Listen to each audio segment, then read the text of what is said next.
Boa tarde a todas e a todos. Hoje é dia 10 de setembro de 2024. São exatamente 3 horas e 13 minutos. Vamos dar início à sessão de julgamento do processo administrativo sancionador CVM número 199 57 00 83 78 2023-85, de que sou relator. Registro que, nos termos da deliberação CVM número 45 de 2021, a presente sessão será realizada de modo híbrido, mantida para as defesas a possibilidade de participação por videoconferência. A sessão por videoconferência mantém o seu caráter público, conforme o artigo 49 da Resolução CVM número 45 de 2021. Por essa razão, registro que a sessão está sendo transmitida pela internet. Funciona como procurador federal especializado na CVM o Dr. Celso Luiz Rocha Serra Filho, a quem eu cumprimento e dou as boas-vindas.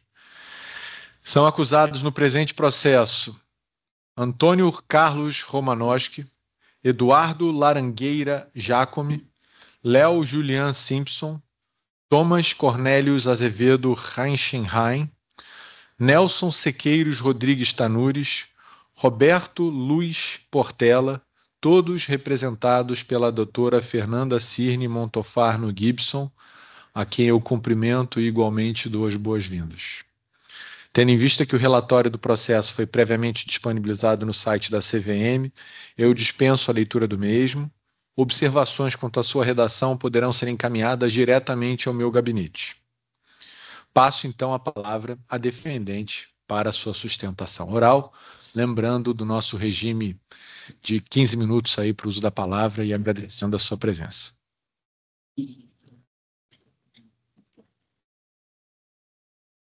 Obrigada, presidente. Boa tarde.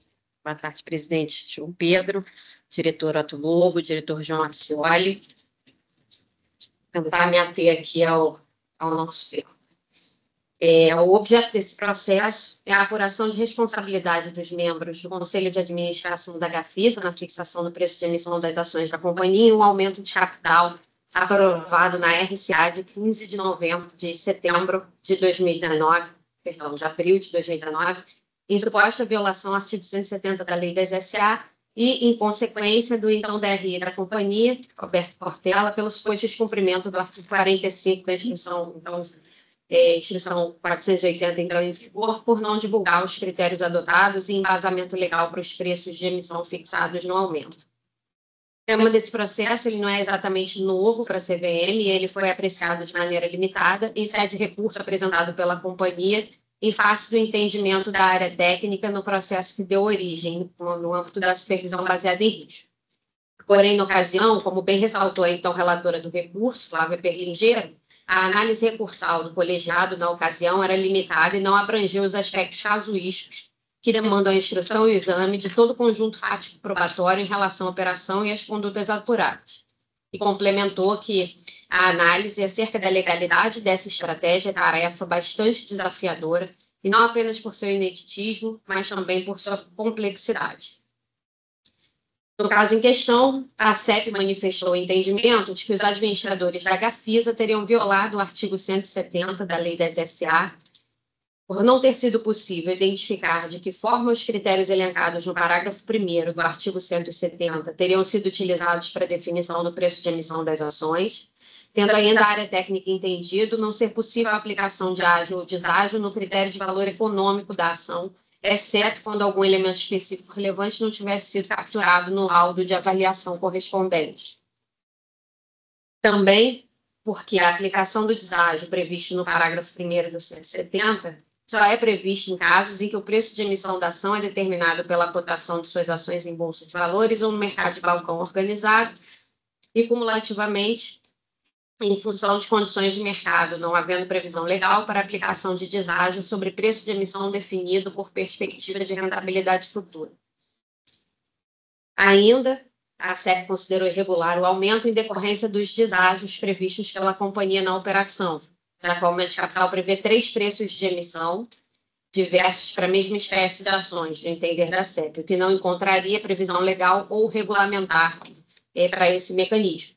No entender da SEP, o resultado prático da adoção do bônus escalonado seria um tratamento diferenciado a ações de mesma espécie, com prejuízo a determinado grupo de acionistas, privilegiando desproporcionalmente os acionistas que desejassem exercer seu direito de preferência e exacerbando diluição de acionistas que não desejassem aderir à operação. Então, esse processo sancionador agora vai enfrentar, então, de uma maneira mais definitiva, a discussão sobre a possibilidade ou não da adoção de mais de um critério previsto no parágrafo 1º do artigo 170 da Lei das SA na fixação do preço de emissão das ações, a possibilidade ou não da adoção de ágio ou deságio na fixação de preço de emissão das ações com base no critério de rentabilidade, ou se a possibilidade estaria de fato adstrita ao critério de cotação das ações, da adoção do mecanismo de deságio escalonado em diferentes fases de operação e se tal deságio escalonado, de fato, ensejaria um tratamento diferenciado a acionistas ou classes, espécies de ações, simplesmente por sua adoção. E, principalmente, se o caso em questão teria, de fato, ensejado a diluição injustificada da base acionária da Gafisa em virtude da utilização do mecanismo de deságio escalonado.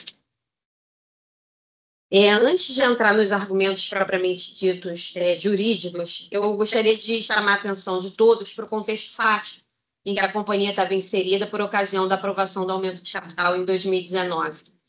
Consideramos aqui imprescindíveis para a devida compreensão da operação que foi realizada naquele contexto. Aliás, vale destacar aqui o próprio voto da diretora relatora lá atrás, Flávia, do processo que deu origem a esse PAS, ela mesma registrou lá por oportuno, abre aspas, que a recorrente suscitou em suas razões recursais aspectos que, em sua opinião, poderiam justificar a diluição a ser sofrida por seus antigos acionistas no aumento de capital, como a indispensabilidade do aumento diante da situação econômico-financeira então enfrentada pela Gafisa e a realização de estudos internos para fundamentar a precificação das novas ações. Essas circunstâncias, entretanto, não foram examinadas no relatório SEB e dependeriam de um aprofundamento do exame no âmbito da supervisão e fiscalização, a abranger a análise de outras condições, circunstâncias e condutas atinentes ao aumento de capital para apuração de eventuais responsabilidades por violação ao 170, parágrafo 1º da Lei das SA. A atribuição que incumbe não somente à área técnica, não podendo o colegiado, naquela circunstância, substituí-la nesse mistério. Então, passando exatamente para esse ponto e as circunstâncias específicas, qual era o fundamento do aumento de capital que foi aprovado lá em 2019? Uma área de conhecimento público e repercutiu na mídia em diversos veículos da mídia especializada, dando um Google, a gente consegue ver diversas notícias ali, do início de 2019, a companhia registrava elevado endividamento de curto e médio prazo, da ordem de aproximadamente 889 milhões, contra 137 milhões de caixa líquido, e um elevado índice de alavancagem financeira de 153% em números de encerramento de 2018. A companhia tinha uma demanda urgente de caixa para fazer frente a obrigações de curto e médio prazo e melhorar a relação dívida líquida sobre patrimônio líquido. Nesse cenário de endividamento, o financiamento de atividades da companhia pela obtenção de novas linhas de crédito era muito custoso e inviável para a companhia naquele momento. Também nesse contexto, que eu vou explicar um pouco mais da turbulência que a companhia vivia do ponto de vista societário e de governança, não era possível a obtenção de recursos no mercado, seja fosse via equity, uma emissão pública ou mesmo de dívida, porque o mercado demandava ali uma sinalização de crença dos acionistas com a companhia. E aí, nesse contexto, vale lembrar que naquele ano de 2019, o grupo GWI, que havia entrado na companhia via um takeover hostil há aproximadamente um ano, havia promovido nesse curto período uma profunda alteração da gestão da companhia, havia promovido programa de recompra de ações num cenário de escassez de caixa, entre outras medidas que contribuíram para um cenário que a companhia se encontrava ali em abril de 2019 de grande dificuldade financeira. Vale lembrar também que no final de janeiro de 2019, exatamente nos dias 22 e 23, a GWI em 2 dias comunicou ao mercado. No primeiro, no dia 22, ter ultrapassado 50% das ações da empresa e, portanto, da ativa e da OPA estatutária. E no dia seguinte, que teria, em vista das condições de mercado, das condições da própria companhia e da reação do mercado ao fato relevante que ela havia divulgado no dia anterior, que alienaria as ações excedentes aos 50% no menor prazo possível. E em menos de 15 dias, o grupo GWI efetivamente reduziu sua participação de mais de 50% para aproximadamente 7% do capital da empresa e dias depois para menos de 5%, mediante venda em leilões de bolsa. Todos esses movimentos não só provocaram as oscilações agudas, né, na cotação da ação, como uma expectativa do mercado em relação ao próprio futuro da companhia. Com a saída do grupo GWI, houve ali também a renúncia dos membros indicados por esses acionistas, tendo sido eleita uma nova administração que mergulhou imediatamente na companhia para tomar medidas assertivas e céleres visando seu soerguimento. Então, nesse contexto, foi divulgado um comunicado aos acionistas, uma carta aberta, estimulando e encorajando que os acionistas tomassem parte desse processo de reestruturação e soerguimento. Todo o processo foi absolutamente divulgado via fatos relevantes, comunicados ao mercado, e entre essas medidas, que seriam aprofundadas, porque posteriormente foi convocada uma assembleia para aprovar a contratação de uma empresa especializada para desenvolver um novo plano estratégico, entre as medidas estava o aumento de capital, que deveria ser realizado o mais rapidamente possível, dentro das circunstâncias que a companhia tinha para que houvesse adesão. Então, os administradores da Gafisa, os novos administradores, consideraram que, diante do cenário econômico-financeiro pelo qual passava a companhia, a solução mais adequada para atender a demanda de liquidez seria, de fato, via um aporte de recursos pelos sócios. E, assim, cumprimento exemplar daquilo que dele se espera quando a lei fixa o dever de diligência, tomaram providências para a estruturação, modelagem e aprovação do aumento de capital da companhia o mais rapidamente possível. Então, isso porque o aumento ele era absolutamente necessário, como se colocou, e foi realizado exclusivamente para atender a necessidade de caixa. Os administradores contrataram uma empresa especializada, a Eleven, para auxiliar na própria definição do critério de preço das ações e no cálculo do preço das ações. Contou com total transparência ao mercado de todas as fases do processo, inclusive mediante carta aos acionistas, como eu já coloquei, e uma participação ativa da administração no valor da ação, na elaboração do melhor valor que garantisse a atratividade desse aumento de capital e um acompanhamento ativo também pelo Conselho Fiscal. No que se refere aos critérios de fixação do preço em si, como eu coloquei, foi contratada a Eleven, que elaborou estudos e concluiu ali por recomendar que o aumento fosse realizado pelo critério de rentabilidade, após uma análise detida de cada um, do preço da ação por cada um daqueles outros critérios. Ela considerou que esse critério era aquele que refletiria de maneira mais assertiva o valor da empresa, tendo em vista, que é baseado na perspectiva de geração de caixa para a companhia, de lucros, com base em projetos e ativos a valor presente, deduzido o endividamento, o que não é capturado pelo critério patrimonial. Por outro lado, a administração não desconsiderou o critério de cotação, que costuma, em companhias abertas, ser o mais assertivo na fixação do preço de ações, baseando ali no fato de que todos os acionistas têm simultaneamente acesso a informações relevantes da empresa e a capacidade de formar o preço das ações em negociações independentes.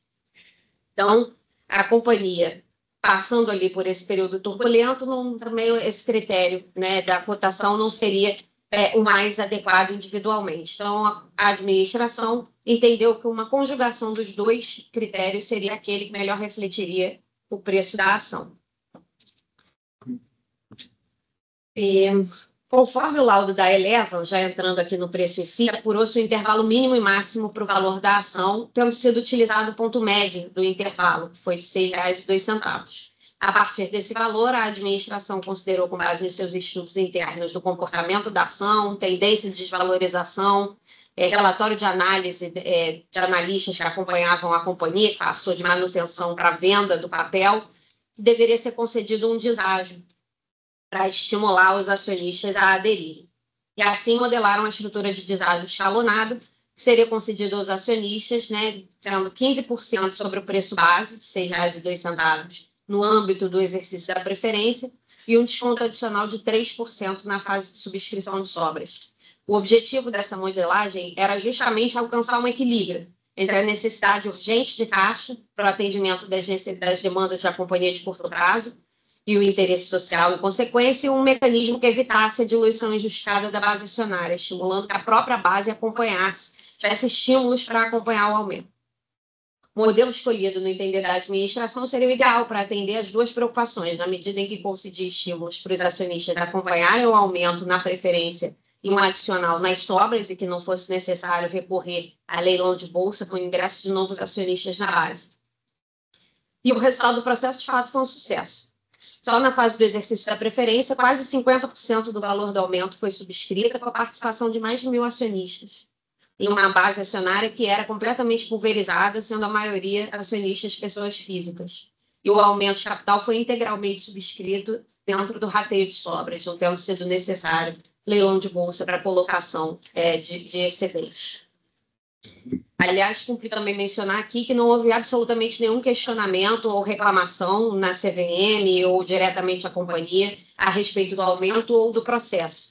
Esse processo de supervisão se iniciou por supervisão baseada em risco de fonte própria pela CEP, sem nenhuma demanda de acionista da companhia. A combinação dos critérios e a utilização do deságio e aumento de capital, aqui entrando mais nesse assunto, tanto a doutrina quanto a jurisprudência da CVM tem reconhecido que a adoção dos critérios legais para a definição do preço de emissão das ações em aumento, contidos no parágrafo 1º dos 170, são referenciais, balizas, orientações e elementos indicativos que devem ser levados em consideração sempre que possível. E aí eu digo entre aspas, porque é exatamente o que constou já do voto da diretora Flávia Perlingeiro já na primeira fase.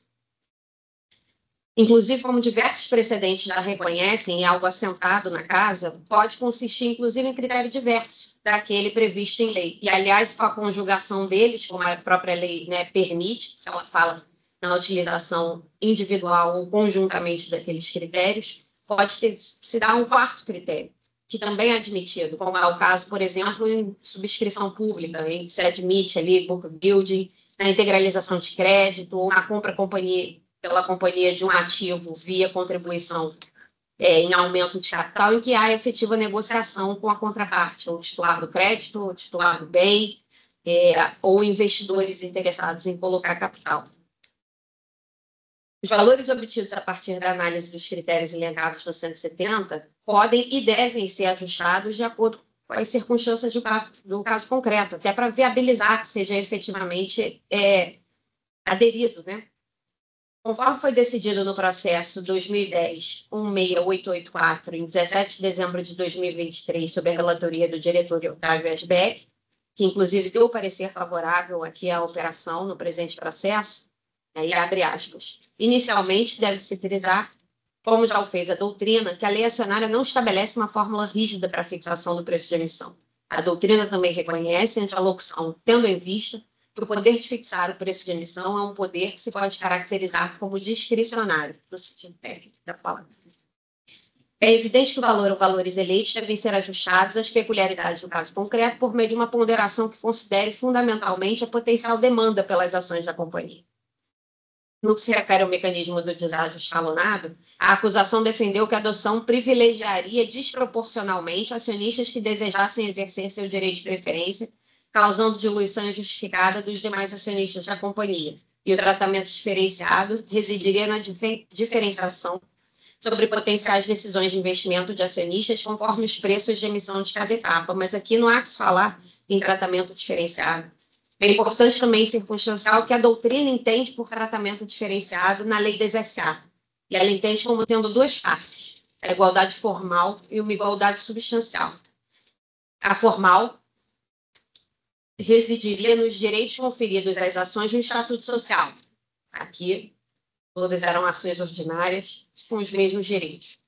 E o substancial na maneira como a companhia trata os acionistas em eventos específicos, como, por exemplo, no exercício do direito de preferência ou em organizações societárias. Como se vê, o que a lei busca coibir, justamente, é o tratamento discriminatório entre acionistas que se encontram numa mesma posição.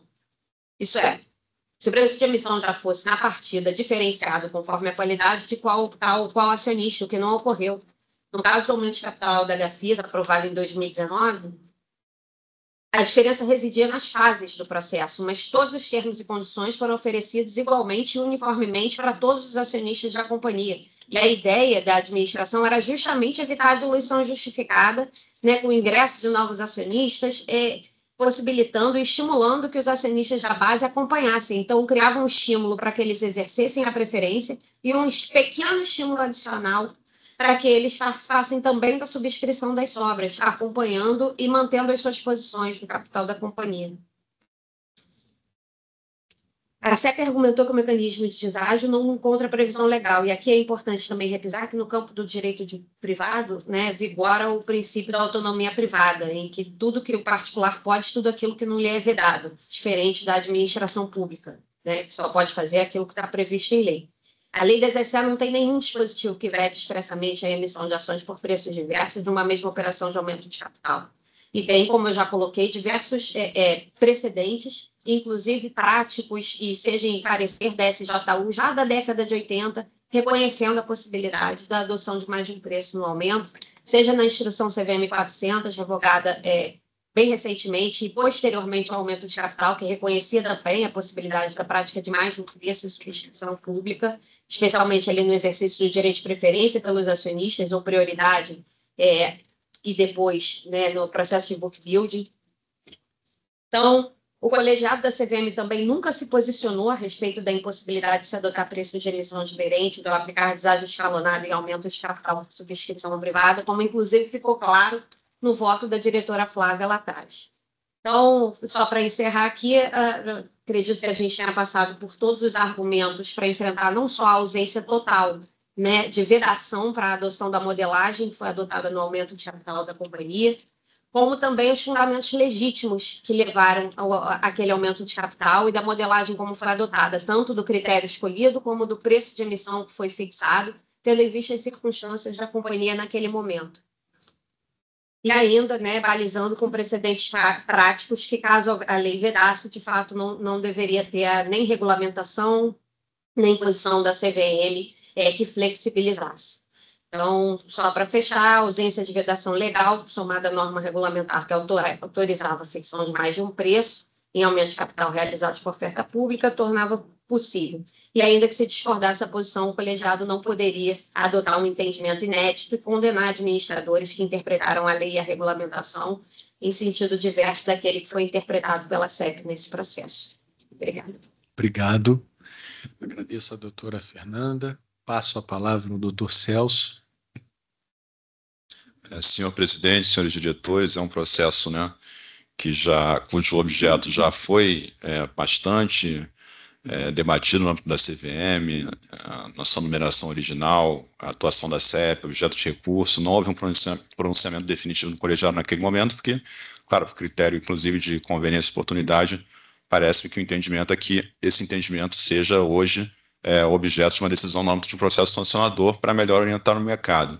Mas, enfim, as razões da acusação me parecem bastante sólidas. A companhia, no meu ponto de vista, não conseguiu afastar os questionamentos colocados pela CEP, inclusive pela diretora relatora do processo original, a diretora Flávia. Acho que as questões permanecem insuficientemente respondidas pela companhia, e o critério, ao final, acabou me parecendo que trouxe insegurança jurídica, é o que o presente caso demonstra. Enfim, mas, enfim, não tem mais nada a acrescentar, o parecer já está colocado nos autos, e o processo, do meu ponto de vista, encontra-se maduro para a decisão do colegiado. Agradeço ao doutor Celso. Pergunta à doutora Fernanda se, diante destes pontos, tem alguma réplica, se não, passo aqui. Todos foram colocados. Então, tá bom. Enfim, na condição de relator, uma vez que foram encerradas as manifestações, eu vou passar a leitura do meu voto, vou fazer a leitura de uma versão resumida, na certeza de que a versão integral estará disponível ainda hoje no site da autarquia. Trata-se de PAS instaurado pela CEP para apurar a responsabilidade de, já citei todos os participantes, por supostamente terem fixado... Desculpa, vamos lá. Vou fazer do começo.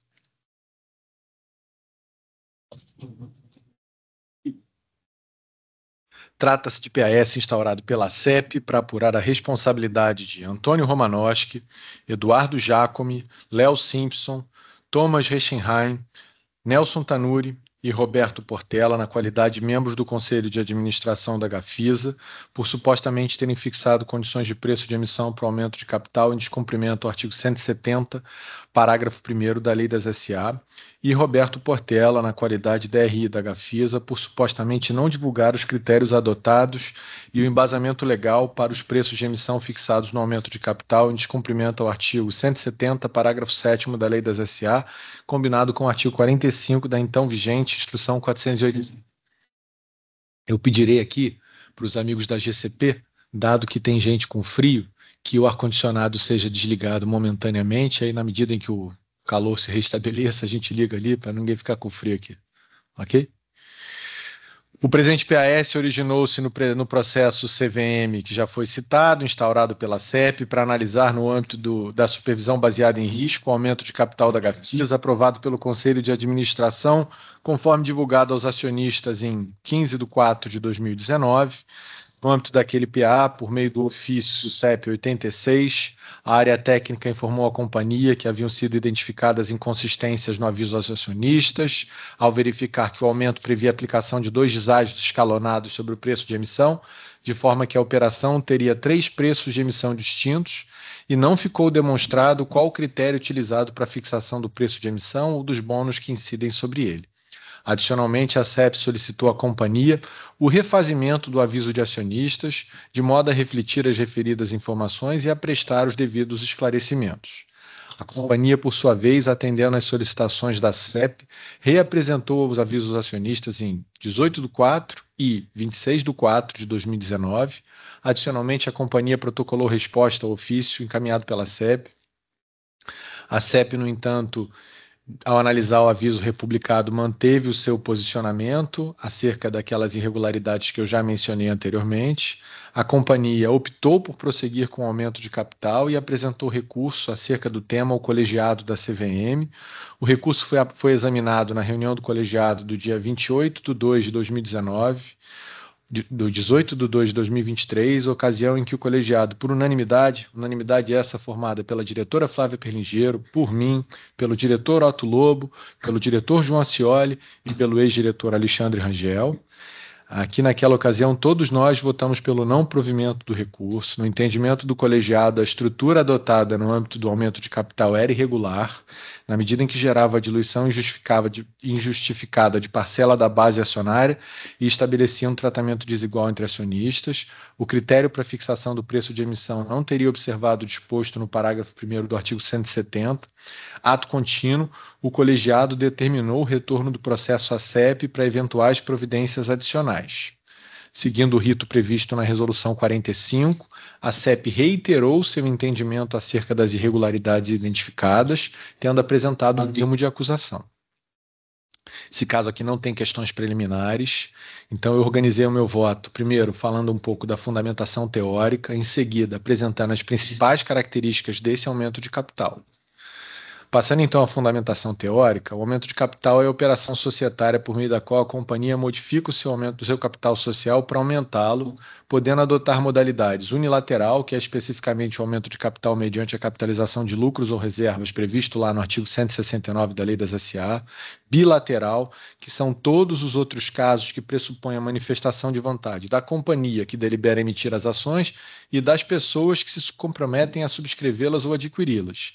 São modalidades de negócio bilateral: a subscrição de ações prevista no 170, a conversão de debêntures ou partes beneficiárias prevista no 166, inciso 3 da Lei das SA, o exercício do bônus de subscrição e o exercício da opção de compra previstos lá no 166, também no inciso 3 da Lei das SA.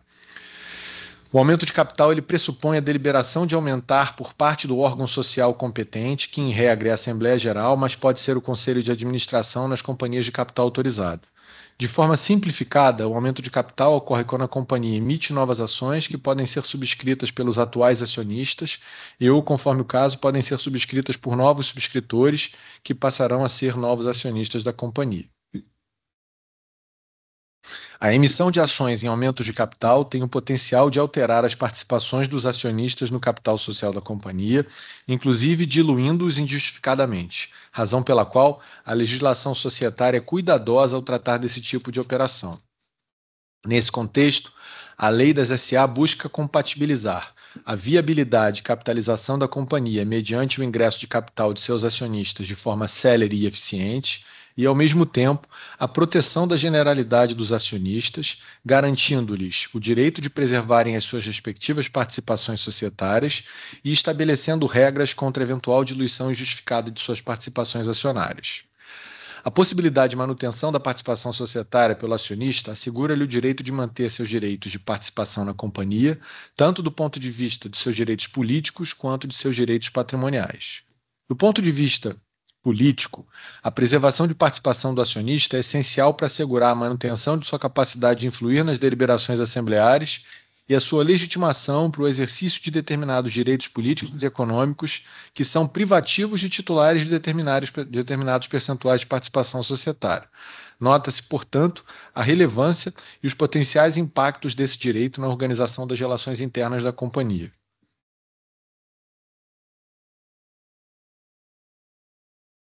Do ponto de vista patrimonial, os direitos do acionista estão diretamente relacionados com o percentual de sua participação no capital social, seja em decorrência da distribuição de lucros ou do rateio do acervo líquido por ocasião da liquidação da companhia.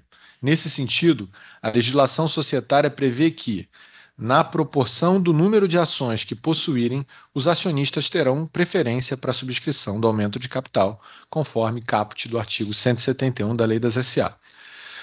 O exercício do direito de preferência na subscrição das novas ações emitidas permite ao acionista manter a proporção que tinha no capital antes do aumento, conforme disciplina o artigo 171, a linha B da Lei das SA. Tendo em vista a relevância do direito de preferência previsto no artigo 171, a lei societária trata-o como um direito essencial de todo acionista. Além de assegurar a oportunidade de subscrever as novas ações por meio do direito de preferência, a Lei das SA estabelece outras proteções aos acionistas em operações envolvendo aumento de capital. Isso porque o direito de preferência não assegura por si só a proteção contra o risco de os acionistas terem suas participações societárias diluídas injustificadamente, seja em decorrência da realização de aumentos de capital desnecessários ou da precificação incorreta das novas ações emitidas. A legislação societária prevê um sistema destinado a evitar que os aumentos de capital promovam a diluição injustificada dos acionistas da companhia, sendo que esse sistema se funda em dois pilares básicos. O primeiro deles é a necessidade. O aumento de capital somente será legítimo na medida em que for necessário para atender ao interesse social em captar recursos para manter ou expandir suas atividades. Há aqui a necessidade de demonstração do fundamento econômico para a realização do aumento de capital, mas este não é sequer um aspecto controverso no caso concreto. Sendo assim, se de um lado não se pode presumir que todo aumento de capital, simplesmente por pressupor o ingresso de novos recursos, será automaticamente do interesse da companhia, de outro lado, caso reste comprovada a necessidade de recursos para a companhia via aumento de capital, o interesse social prevalecerá em relação ao interesse individual do acionista. O segundo pilar é o preço de emissão das novas ações deve ser fixado pelo seu valor econômico, em observância dos critérios balizadores previstos no artigo 170, parágrafo 1º da Lei das SA. Esse dispositivo determina que o preço de emissão deverá ser fixado sem diluição injustificada da participação dos antigos acionistas, tendo em vista, alternativa ou conjuntamente, a perspectiva de rentabilidade da companhia, o valor do patrimônio líquido da ação e a cotação de suas ações em bolsa ou no mercado de balcão organizado, admitido ágio ou deságio em função das condições de mercado. A emissão de ações pelo valor econômico é a solução que melhor protege o interesse de todos os acionistas, inclusive daqueles que não subscrevem o aumento, como se extrai da exposição de motivos da Lei 6404/76.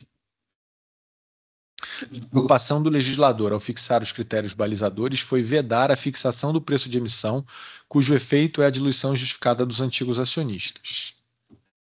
Passando agora às principais características deste aumento. O aumento de capital da Gafisa foi aprovado na reunião do Conselho de 15 de 4 de 2019 e divulgado na mesma data ao mercado por meio do aviso de acionistas. Após solicitação, a CEP divulgou o aviso republicado. O aumento de capital foi realizado mediante a emissão de 26.273.962 novas ações, todas nominativas escriturais, sem valor nominal. O preço de emissão por ação seria de R$ 6,02 por ação, fixado com base no artigo 170, parágrafo 1º, incisos 1 e 3 da Lei 6404 de 76, sendo-lhe aplicado um bônus escalonado de 15% sobre o preço base de emissão do direito de preferência e a um preço de R$ 5,12 por ação ordinária e adicional de 3% no valor de R$ 4,96 por ação na subscrição das sobras. Com relação aos critérios utilizados para a definição do preço de emissão, a companhia indicou ter utilizado a combinação de elementos dos critérios 1 e 3, parágrafo 1º, com preponderância da perspectiva de rentabilidade, aplicando, no caso, deságio no preço de emissão, o que representa, na opinião da administração, a forma mais adequada de precificação das ações sem diluição justificada dos acionistas não participantes. Aí a companhia depois justifica o deságio e eu trago esse trecho aqui no voto. Bom, passando para o mérito, a primeira questão a ser enfrentada aqui é a questão da violação do artigo 170, parágrafo 1º, né?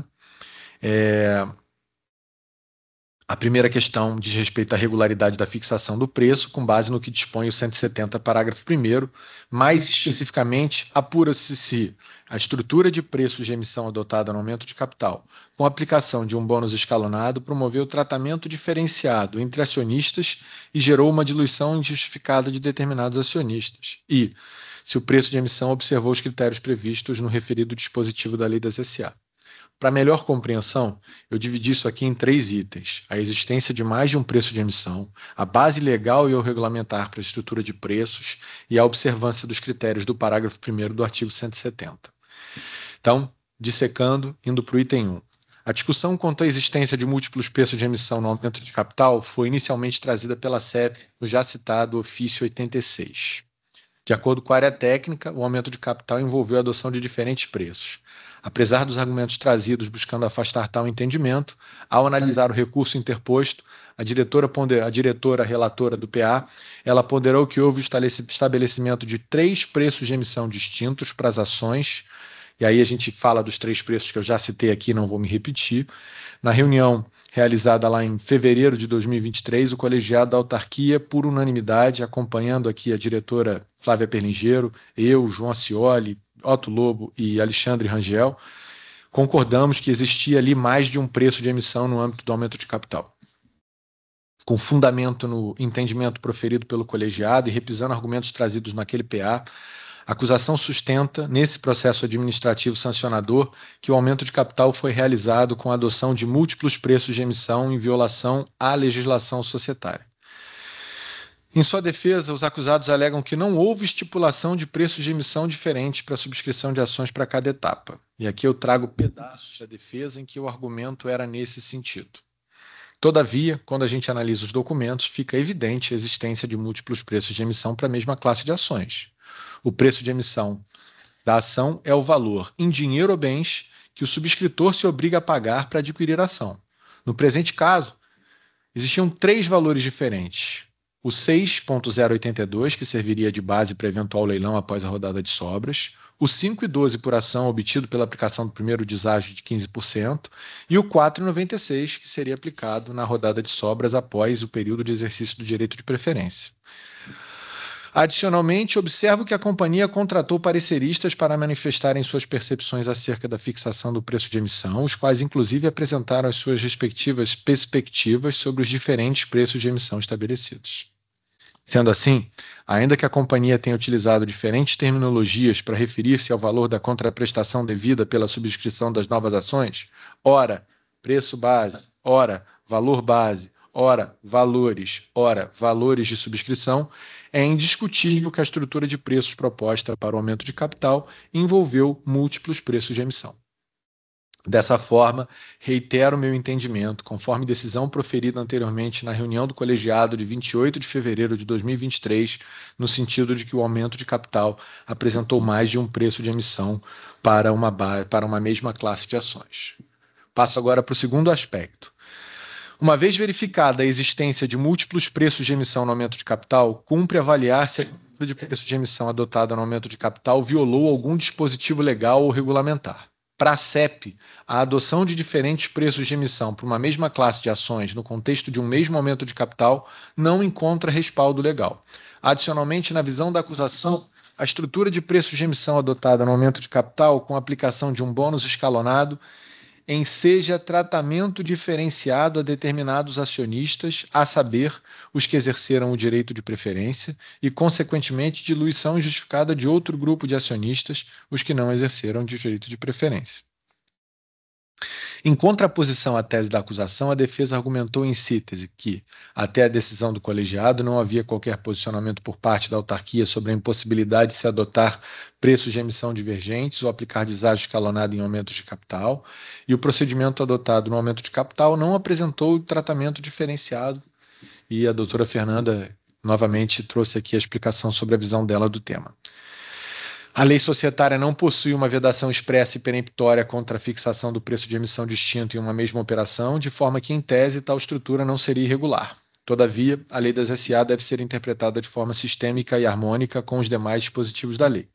O princípio do tratamento igualitário entre acionistas da mesma classe e espécie, esculpido no parágrafo 1º do artigo 109, determina que as ações de cada classe conferirão conjuntos padronizados de direitos e obrigações a seus titulares. Sendo assim, dentro de uma mesma espécie e classe, não se pode discriminar ou criar diferenças e privilégios entre os seus detentores.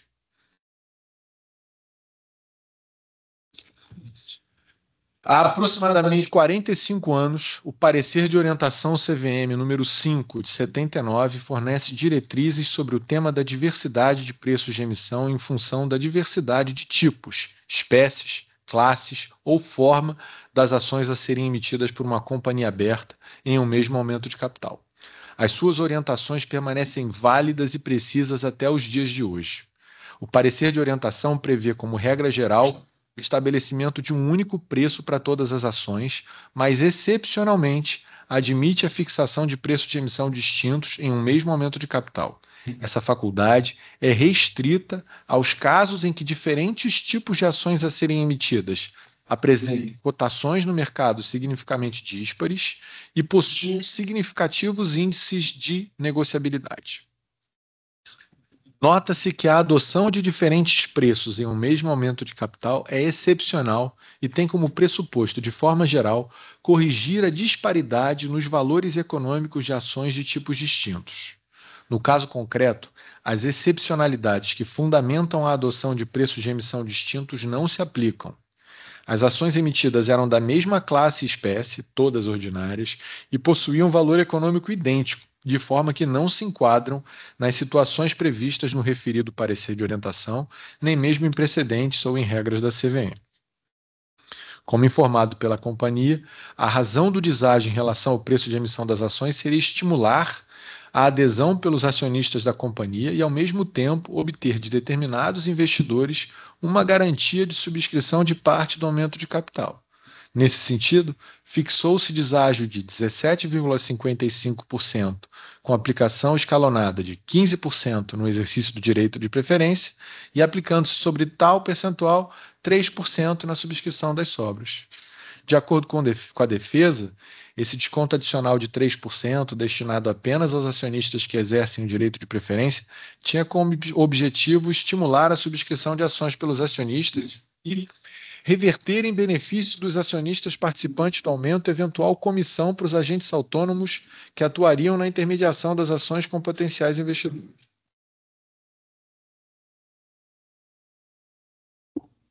Assim sendo, o bônus escalonado tinha como critério o momento em que as ações eram subscritas. Durante o período do exercício do direito de preferência, o preço de emissão foi de R$ 5,2 por ação. Nessa etapa, todos os acionistas poderiam subscrever ações por esse valor. Por sua vez, no período de subscrição de sobras, o valor foi de R$ 4,96 por ação. E apenas aqueles que exercessem o direito de preferência poderiam subscrever as sobras por esse valor. Previu-se ainda um terceiro preço de emissão, fixado em 6,2 por ação, destinado a novos investidores para eventual leilão das sobras em bolsa. Dada a necessidade de captação de recursos da companhia, é natural e legítima a preocupação da administração em promover um aumento de capital atrativo aos potenciais subscritores, inclusive mediante estímulo à subscrição por parte da base acionária atual. Contudo, o objetivo de conferir atratividade para o aumento de capital não pode dar origem a um tratamento desigual entre os acionistas que leve à diluição injustificada da parte da base acionária. É dizer, a necessidade de capital não convalida o ingresso de recursos a qualquer custo. Em caso, ao oferecer apenas para os acionistas que exercessem o direito de preferência o direito de subscrever as sobras por valor mais vantajoso, R$ 4,96, a companhia gerou um tratamento diferenciado em relação aos demais acionistas e promoveu a diluição injustificada dos acionistas que optaram por não subscrever as sobras. No caso concreto, os diferentes preços de emissão fazem com que o preço médio por ação pago pelos acionistas que subscreveram ações somente no exercício do direito de preferência seja maior do que aquele pago aos acionistas subscritores das sobras. E isso é matematicamente incontroverso. A companhia não apresentou nenhuma justificativa econômica que fundamentasse os diferentes preços de emissão adotados no aumento de capital. Ao contrário, ela foi clara no sentido de que o escalonamento de preços objetivou fomentar a subscrição do aumento de capital pelos seus acionistas. Nota-se, portanto, que a estrutura desenhada para o aumento de capital gera distorções adversas entre acionistas da mesma classe e espécie, sem que haja fundamento econômico para a diferenciação entre os preços de emissão. Tal cenário tende a prejudicar os acionistas que tenham capacidade limitada de investimento, mesmo que, no caso concreto, tais acionistas venham a exercer os seus respectivos direitos de preferência, caso estes não tenham recursos adicionais para os aportes nas rodadas subsequentes. O modelo proposto subverte o sistema de proteção às minorias no contexto do aumento de capital. O acionista que exerça a preferência e subscreva a exata proporção das suas ações, mas não participe da rodada de sobras, será diluído em relação àquele que subscreva as sobras, uma vez que ele terá pagado um valor maior pelas respectivas ações. Sendo assim, ainda que exerça o seu direito de preferência, o acionista que não subscreve as sobras será economicamente prejudicado na companhia. Portanto, o sistema de bônus escalonado previsto no aumento de capital tende a prejudicar e diluir injustificadamente os acionistas que não acompanhassem todas as rodadas de subscrição. Em suma, no caso concreto, a estrutura de preços no aumento de capital com a aplicação do bônus escalonado não possui respaldo na lei ou na regulamentação da CVM na medida em que não se enquadra nas hipóteses que justificam excepcionalmente a diversidade de preços em um mesmo aumento de capital, inclusive à luz do parecer de orientação 55 de 79, uma vez que não estão relacionadas com diferença no valor econômico das ações emitidas, viola o princípio fundamental do tratamento igualitário ao limitar o direito de subscrição das sobras com preço de emissão ao inicialmente oferecido à generalidade àqueles que exerceram o direito de preferência, resultando, portanto, um tratamento desigual entre acionistas da mesma espécie, da mesma classe, ao prestigiar aqueles que tenham maior capacidade de investimento em detrimento daqueles que só possam investir no limite do direito de preferência, e resulta na diluição injustificada de determinados acionistas, na medida em que o acionista que exerça a preferência subscreva a sua exata proporção, mas não participe das rodadas de sobras, será prejudicado em relação àquele que subscreva as sobras,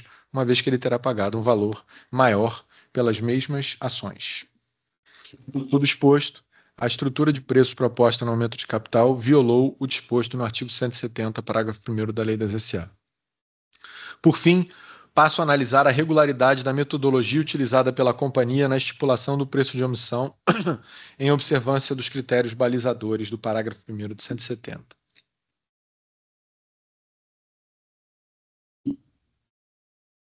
De acordo com a acusação, o critério utilizado pela companhia foi regular, para a companhia para determinação, foi irregular, tendo em vista que a companhia norteia a definição do preço de emissão na atratividade e no estímulo à adesão dos acionistas, mistura critérios de valoração de naturezas distintas para justificar seu preço de emissão.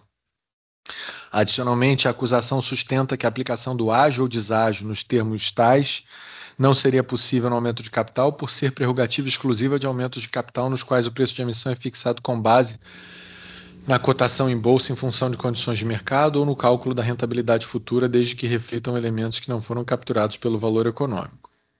A nova redação do parágrafo 1º do artigo 170, alterada pela Lei 9457 de 97, pôs fim às controvérsias doutrinárias quanto à obrigatoriedade de cumulação dos critérios. Deve ser fixado tendo em vista, alternativamente, conjuntamente, admitindo-se a seleção de apenas um dos critérios ou a ponderação de 2 ou 3 por decisão fundamentada da companhia. Os critérios funcionam como baliza para delimitar o perímetro decisório que devem ser levados em consideração na fixação.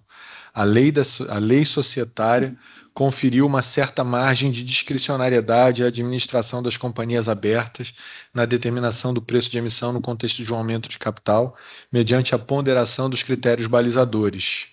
Esse exercício deve ser realizado em observância aos seus deveres fiduciários, em especial os deveres de diligência e lealdade, buscando atender ao interesse social, dentro da lógica de que, no que tange a fixação do preço de emissão, corresponde ao maior valor que torne possível a subscrição do total de ações emitidas na operação.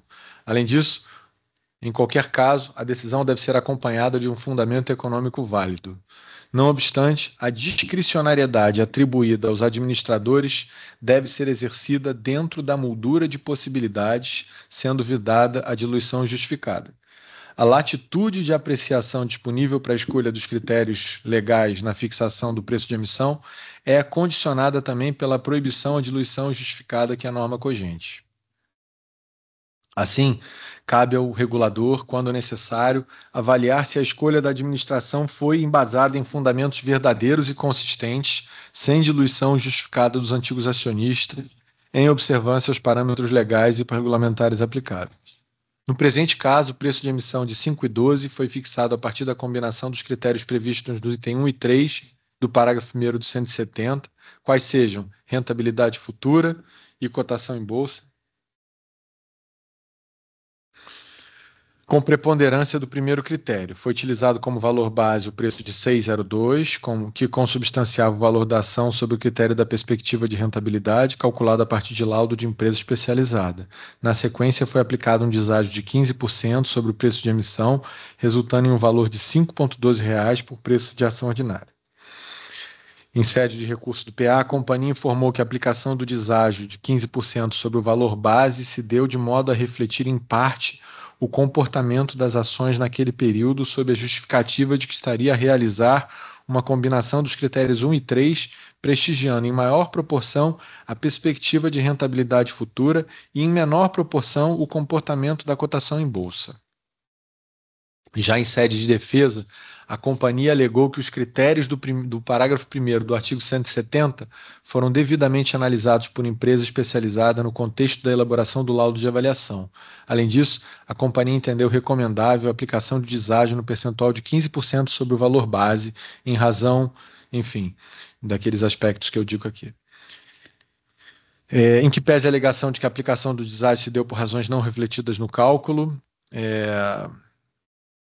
por si só, o fato do preço de emissão ter sido estabelecido fora da faixa não constitui irregularidade, desde que a escolha seja embasada por fundamentos econômicos legítimos e observe os critérios balizadores do parágrafo 1º do artigo 170.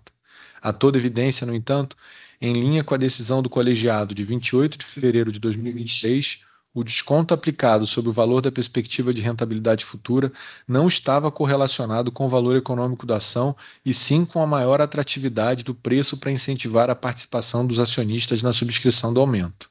Para reforçar o entendimento supra, destaco que a própria companhia indicou no aviso republicado que o deságio aplicado sobre o preço base tinha por função estimular a adesão pelos acionistas da companhia. Além disso, em sua resposta ao ofício, eles disseram para a CEP que o Conselho de Administração decidiu prestigiar os acionistas participantes, transferindo a eles o estímulo dos 3% em sua adição na composição do deságio aplicado.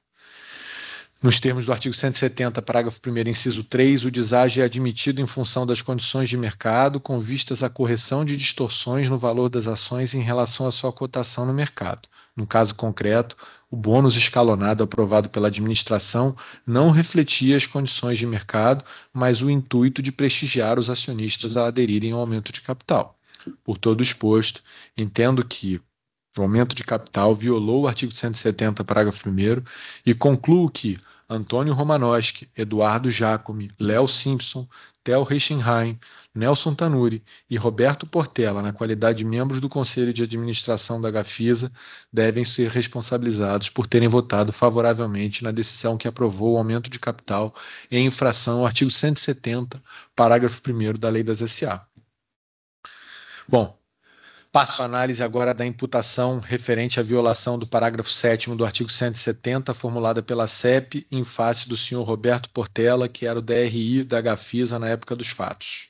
Nos termos do parágrafo 7º do 170, a proposta de aumento de capital deverá esclarecer qual critério adotado, conforme dispõe o parágrafo 1º do mesmo artigo, justificando pormenorizadamente os aspectos econômicos que determinaram a sua escolha. O referido dispositivo prevê o dever do órgão competente de esclarecer as razões econômicas que legitimam o preço de emissão fixado, demonstrando a adequação do critério utilizado à situação da companhia. A esse respeito, a CVM possui entendimento consolidado de que a justificativa pormenorizada deve ir além da mera descrição do critério adotado na fixação do preço de emissão. É necessário explicar o motivo pelo qual se entendeu melhor fixar o preço com base nesse ou naquele critério, ou o porquê da sua utilização entre aqueles elencados no parágrafo 1º do artigo 170. O cumprimento das obrigações informacionais no parágrafo 7º do artigo 170 viabilizam o escrutínio e a fiscalização da atuação dos administradores, bem como estabelecem as bases para sua eventual responsabilização. De acordo com a acusação, com base nas informações disponibilizadas, não foi possível identificar de que forma os critérios previstos no 170, parágrafo 1º, foram utilizados para a fixação do preço de emissão. Em suas comunicações, a companhia teria deixado de esclarecer ao mercado os critérios adotados. A então Instrução 480 previa a responsabilidade do DRI pela prestação de todas as informações exigidas pela legislação.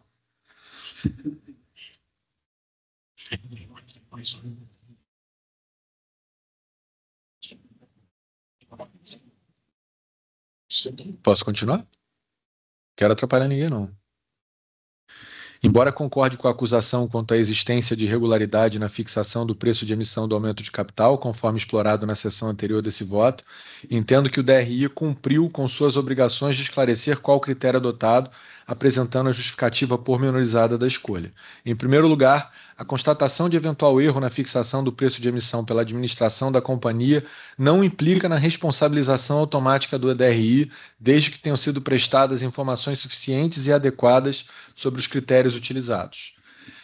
Da leitura do aviso republicado, é possível depreender os critérios e a base legal utilizadas pela companhia na determinação do preço de emissão, indicando-se a escolha pela combinação de elementos dos critérios de fixação de preços, a inciso 1 e 3, com preponderância da perspectiva de rentabilidade. Também foi justificada a inadequação da adoção de outros critérios. Aí transcrevo aqui o aviso republicado, todo o detalhamento que foi feito. Adicionalmente, nos termos do item 3.11 do aviso republicado, a Gafisa apresentou as razões e os fundamentos econômicos para a aplicação dos desados, os fundamentos.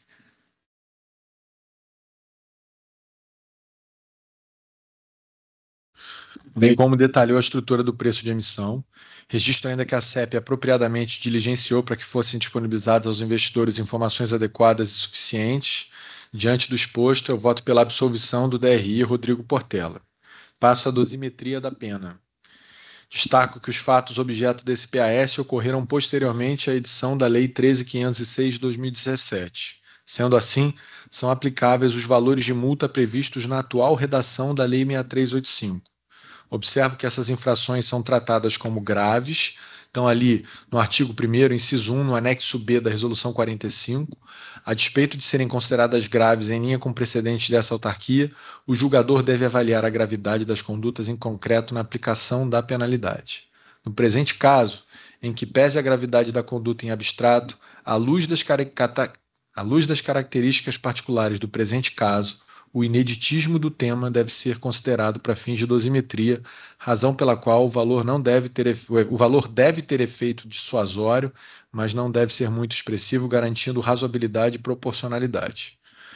Sendo assim, propõe a fixação da penalidade por descumprimento ao disposto no artigo 170, parágrafo primeiro da Lei 6404, em R$ 500 mil em favor de alguns dos acusados. Considero como circunstância atenuante os seus bons antecedentes, na medida em que aplicável.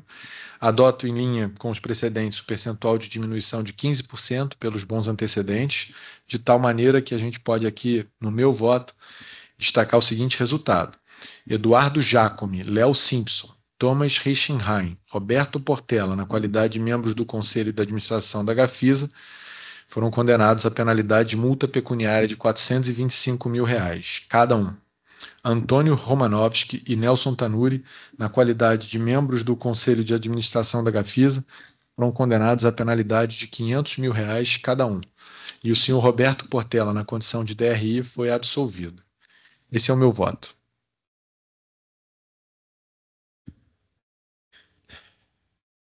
Como vota o diretor João Ascioli? Senhor presidente, eu vou pedir vista desse processo, por favor. Como vota o diretor Alto Lobo?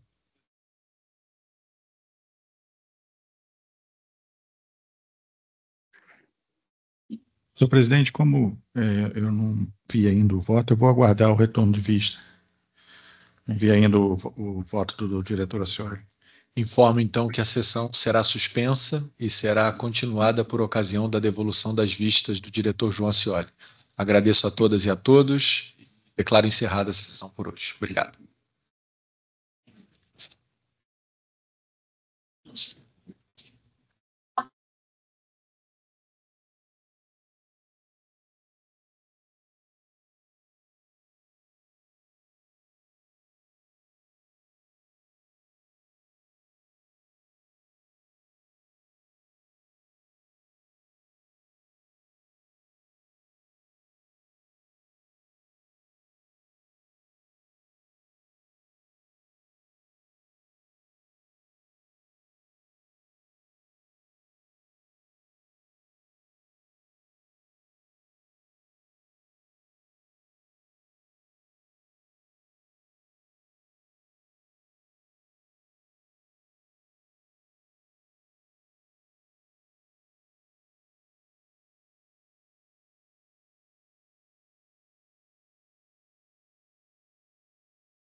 Boa tarde às pessoas que acompanham remotamente. Para informar que nós temos na pauta de hoje outros 2 processos marcados, mas foram casos que não houve presença de advogados ou das partes para poder fazer sustentação oral, né? Nesse caso, a gente vai fazer a comunicação dessas decisões pelo site da CVM, né? Vai ser uma deliberação interna, eletrônica da casa. Quando a defesa não comparece à sessão para fazer sustentação oral, a deliberação é interna, né? Então, o único caso, né, com a leitura pública dessa tarde foi o da Gafisa, que encerrou agora.